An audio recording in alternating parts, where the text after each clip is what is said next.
Good evening, everyone, and welcome back to In Vino Veritas. I'm Anthony, and this is my beautiful co-host, Master of Wine, Jeannie. And we're here to share with you everything about the wonderful world of wine. So, Jeannie, I see all these barrels of wine. What's the best way to store wine in a winery? Well, wineries like to keep barrels for storing for about 15 degrees Celsius. And they keep it here in Bordeaux for a year up to a year and a half in storage. So that's a constant temperature. And it's really the same when you store your wines in your home. Oh, that's right, because I have a really beautiful bottle of wine and I want to make sure I can preserve it the best. So how do I do that at home? A wine fridge where you can set the temperature between 10 to 12 if you're storing it very long term, or up to about 15 if you want to have it to enjoy. So it warms up quickly when you take it out of the wine fridge. Oh, perfect. So if I have a wine fridge, perfect. But I don't have a wine fridge. So what am I going to do now? Convert a closet or a cellar so that you can air condition the room and have it a constant temperature at about 15. Okay. If not, figure out a dark, cool space where during the summer months you do turn the air conditioner on almost all the time, and you try to find a place in your room that will have the constant temperature, because wine hates fluctuation of temperature. I see. So dark, cool, don't move it. Try to keep it there for as long as possible. Oh, perfect. Well, thanks for that word of advice, because then that'll guarantee I can enjoy my wine. And I'll make sure to invite you as well. Thank you. The wine awards haven't come to an end yet, and the tasting still continues. But Jeannie will share with us her secrets on how to be a professional judge, tasting over hundreds of wines per day, making accurate, important decisions on all the wine. So in competition, because the tasting is always done blind, there's always surprises where the most expensive wine doesn't come out as being a gold medal winner, and then you have a very inexpensive, everyday wine that you might be able to find in the supermarket suddenly gets a gold medal. And this does happen, and there are lots of reasons for it, and that's part of the reason why some of the really expensive wines do not want to enter into a competition in case that they're judged blind and they don't get a medal. So, but the less expensive wines, they have a lot to gain, because we are judging fairly, and it's not just one palate, but a panel of at least 3 judges with minimum about 10 years of experience in the wine industry, and they are determining whether this wine has a medal, so gold, silver, or bronze, or should just be thrown out, no medal at all. So we're pretty strict about how many medals we give out per year. Now, I'm sure you're curious to know more about what the judges thought about today's wine. Well, let's go have a chat and find out more. Today we started off with red. So a lot of the time, usually you start off with white, so you can kind of ease into it a little bit, but we started off with red today. And so a lot of the time, one of the most difficult thing is just kind of battling with the tannins. We did a lot of Portuguese reds to start with, which are really high in tannin, and so trying to kind of keep focus through the tannins is one of the difficult things. And then we went to Central Europe, which has lots of different grape varieties that you don't really know well, and so you kind of, or have a reference point, and so you kind of really just have to judge the wine for what it is in the glass. So that's definitely one of the biggest challenges. So I got here 2 days before they started, and I leave the day after. So we started off, we did a lot of Australian wine this morning from Western Australia, south of Perth, and this is the gold medal one. There's a lot of acidity in your mouth in here, and the tannin, so physically it can be a little bit difficult. So we need a few breaks with water biscuits, and coffees. So we decided on the gold medal based on a consensus amongst the judges. And often a wine which is high quality will stand out. And there might be 1 or 2 of us who are definitely saying gold medal. Gold medals should be pretty special. They've got to be something really quite different. They've got to have a character which other wines don't have. So when people read about this, the customer, they see it's a gold medal and they expect something pretty wow. So it should be a wow wine, yeah.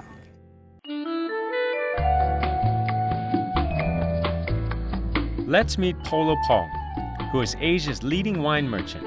He's a good friend of Jeannie, and he's here to share with us his story on wine.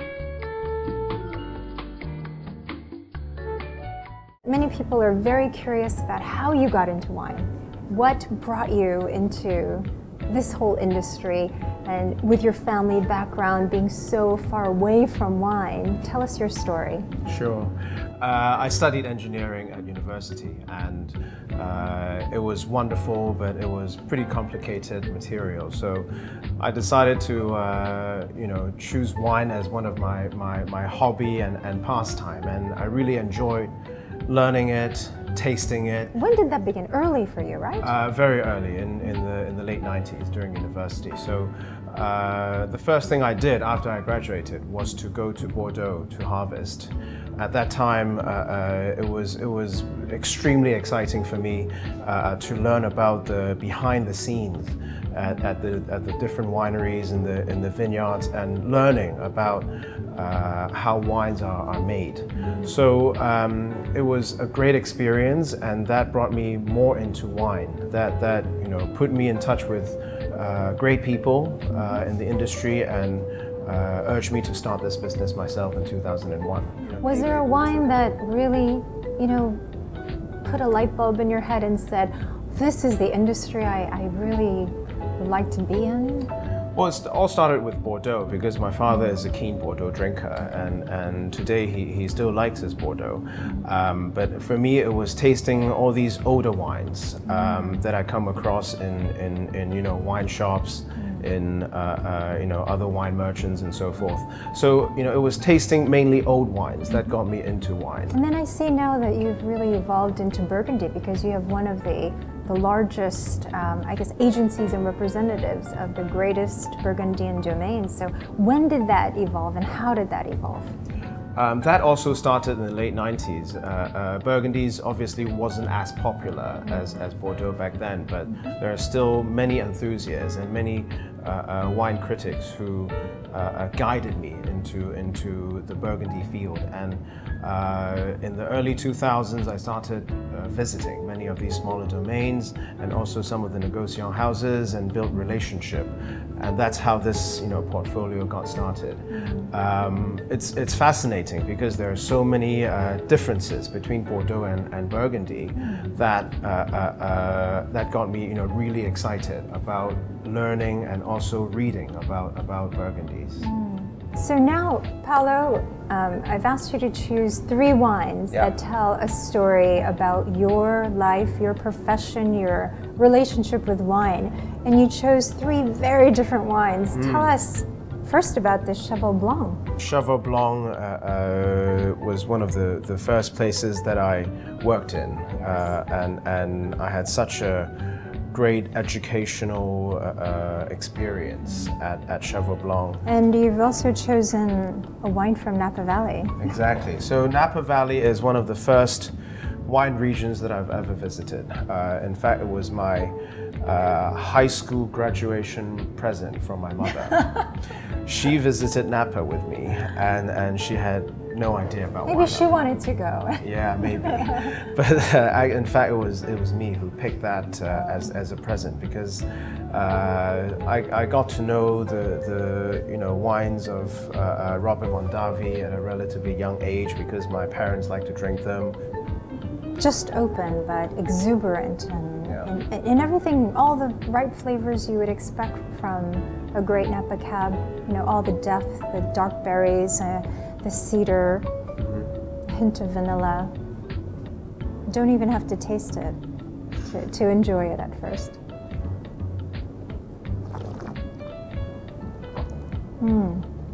When you try to, let's say, present this to someone who really loves a typical riper style, are they open to it? Is this something that is more for a Bordeaux drinker? I think people in Hong Kong nowadays are much more open-minded. They like to taste different wines. A lot of us has gone through the phase of tasting, Bordeaux to Rhone, to Napa, and then moving back to France, loving Burgundy. But nowadays, I think Hong Kong people have a really international palate. I mean, they like good wines. As long as they're interesting and delicious and somewhat complex, I think they like it, at least in the fine wine circle. Yeah, and when you're entertaining, I'm sure, which you do often, And you choose a typical Cantonese restaurant. What are the wines you find yourself bringing and selecting for that sort of menu? The good thing about Cantonese food is you have all sorts of different flavors. I would actually look at the audience first and see what type of wine they like. Customer first. Exactly. Yes. So, okay.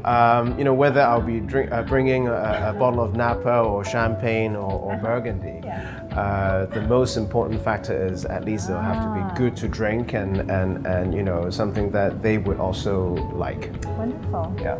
Thank you. Thank Thanks, you. Paolo. Cheers. Cheers.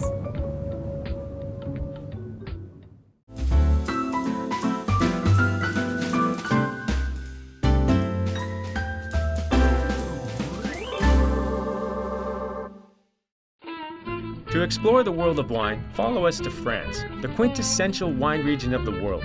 First, Jeannie and I will head to Bordeaux, the oldest and largest wine growing region. Here, we will visit different chateaux, meet some of the biggest names in the wine world.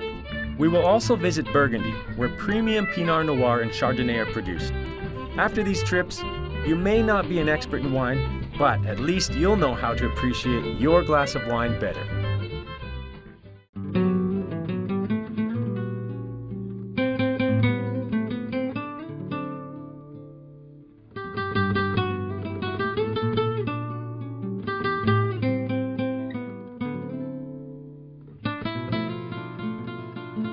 So I've been walking around this beautiful little town of Beaune, and I find out there's this gorgeous multicolored roof, and it is a Gothic hospital. It was built in 1443, and it's called Hospice de Beaune. It is now a museum, and it was the site of one of the world's most famous wine auctions.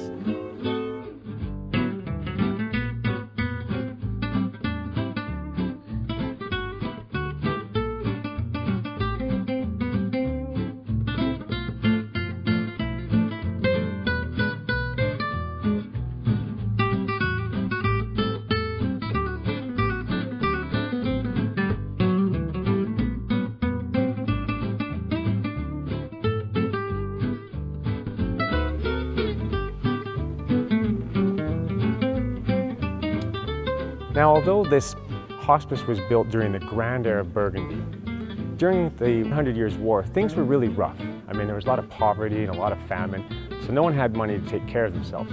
So a really great man named Nicholas Rollin and his wife built this hospice for the poor, and its reputation became known as the Palace of the Poor. And as you can see behind me, this is the area, the Grand Hall, where the poor would come and get their health services. And actually, up until the 20th century, the sisters of the hospice would still take care of people.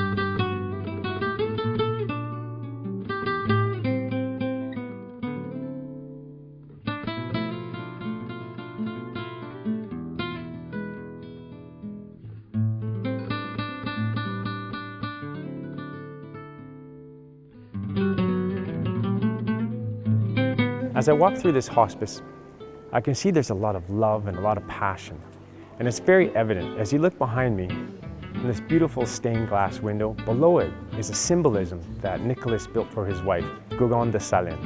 And the tower represents his wife, the key represents the man, and all the tiles and everywhere around here is soul. And as well as the star, together that means my wife is my star. And that's incredibly romantic.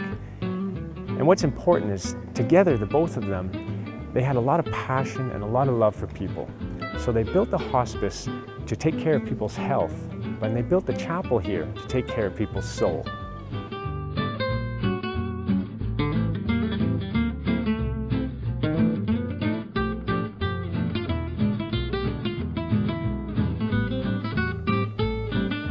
Now this whole room is filled with paintings surrounding, and it's really inspiring and motivating because the theme behind that is to help people be more positive. And I really like that idea because if you have a healthy mind, you'll have a healthy body.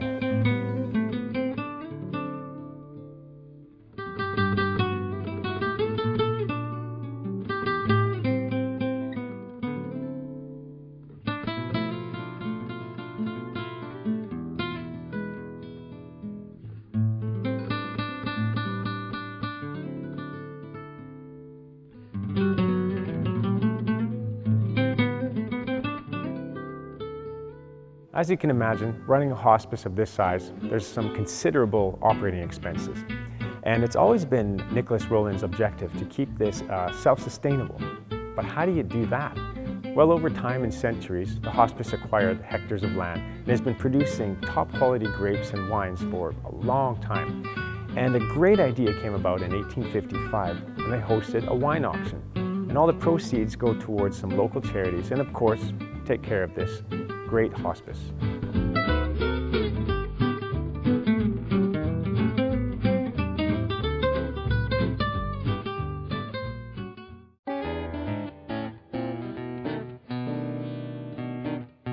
Domaine Parent is based in Pommard, near Burgundy, and was founded in 1803. Today, it's headed by two sisters, Anne and Catherine Parent, who continue the family's tradition of wine growing originating in the 17th century. The domain consists of 10 hectares that produce mostly red wines from the Côte de Beaune. So Jeannie, we're in front of a beautiful old building here. I hear there's a lot of culture and history. What is this all about? Well, we're in the heart of Pommard. Here's the Pommard Church. This is Domaine Parent. And this is a very special place because all of Burgundy is incredibly historic, with its roots going back generations and generations, for ancestors going back centuries. So we are ready to go inside and do a tasting. I think that you're in for a really big surprise because this is family, small, really artisanal, handcrafted wines, very different from what you might find in the larger properties in Bordeaux or other regions. And Anne Parent, the domaine's winemaker, is heavily involved in the region and is well qualified and respected. She is currently head of communications for the Burgundy Wine Council. And Anne will tell us more about her family's domain.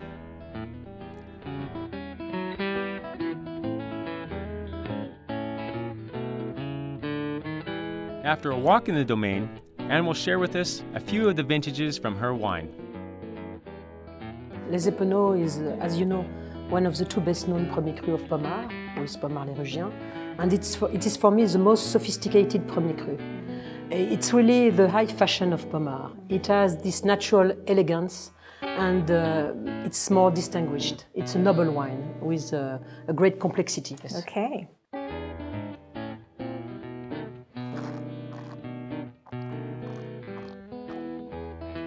Les Épeneaux has a touch of something very subtle, very elegant, very... Now, I know how I would describe this wine, but for you, and when you're talking about it here in France, you describe the characteristics of Les Épeneaux, especially in the 2011. How would you describe it? What are the words you would use? The perfect balance. Perfect balance. Fruit, tannin, acidity, everything at the right time, at the right place. It's pretty expressive. It's not completely closed down. And there's so much fine detail here. And it's in the finish that the quality really comes through. You know, the acidity and tannins, there's nothing abrasive. When would you recommend that it's... Between now and... now? Only between 3 now, years old? Okay. Yeah, absolutely, because some people, they like to enjoy young wines. But of course, between 5 to 10 years would be great, yes. Great. This is the 2012 Les Chapanières. Les Chapanières. And 2012 was the first of the really, really small crop and the hail. 2012 smells very different, even on the nose. It's less floral, it's much more darker fruit, just even on the nose.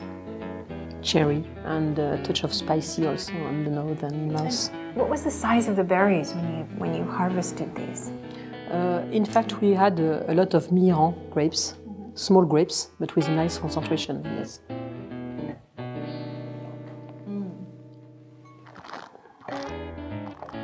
It's denser than the 2011, higher tannin levels, just more muscular. It feels, you know, like a long-term aging wine, and one that will probably take a lot longer to express itself. I like the strength. Being a man, being the man, I like the strength. I think this is definitely more of a muscular. Yes. Yeah, masculine. I can imagine having a great fine steak with this. So Les Epenots, 2012. So this is Les Epenots 2012. Very eager to see how it compares with the 11. You know, these two wines, same grape variety, same winemaker, same vatting time, same aging time, same proportion of new oak, same date bottling. The only difference comes from the terroir. But yet there's still the core elements of the winemakers, let's call it, maybe call it the essence of the winemaker, is still evident in all of the wines. Signature, you know, that's an interesting question, Anthony, because I think all the talented winemakers always say, no, it's the terroir speaking, the terroir speaking. You're being humble. Well, that's part of it too, but actually I do think that great domains and great producers have a signature that you see through the wines. One producer told me that they are the conductor and the vineyard are the different instruments. Okay. So they're conducting the music, and sometimes you have really talented conductors who really can get the best out of the musicians. It's a great analogy. Yes, I think it's a good image and a good... Well, Anne, your signature is forever in my memory now. Oh, thank you. Thank you so much.